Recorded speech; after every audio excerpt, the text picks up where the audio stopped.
याकरता देखील आभार मानतो की नुकत्याच झालेल्या विधानसभेच्या निवडणुकीमध्ये आपल्या सर्वांचं सहकार्य हे मोठ्या प्रमाणात आम्हाला लाभलं आणि त्यामुळेच लोकसभेमध्ये जो फेक नरेटिव्ह महाराष्ट्रामध्ये तयार करण्यात आला होता की ज्याचा मोठा फटका आम्हाला बसला, तो फेक नरेटिव्ह आम्ही ब्रेक करू शकलो आणि थेट जनतेपर्यंत पोहोचू शकलो, ज्यामुळे निश्चितपणे एक अत्यंत मोठा विजय महाराष्ट्राच्या आजपर्यंतच्या इतिहासातील कुठल्याही पक्षाला युतीला मिळालेला सर्वात मोठा विजय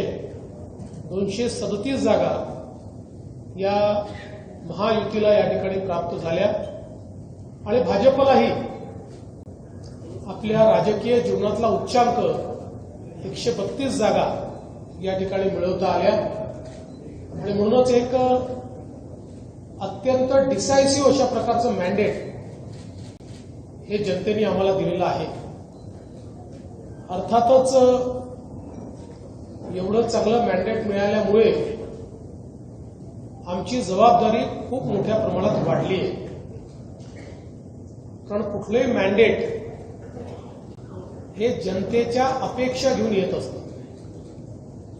आव्हानही असतात, अपेक्षाही असतात आणि काम करत असताना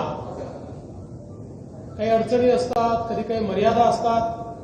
पण या अडचणी आणि मर्यादांवर मात करून जनतेच्या मनातली कामं झाली पाहिजे, तशा प्रकारचा महाराष्ट्र हा तयार झाला पाहिजे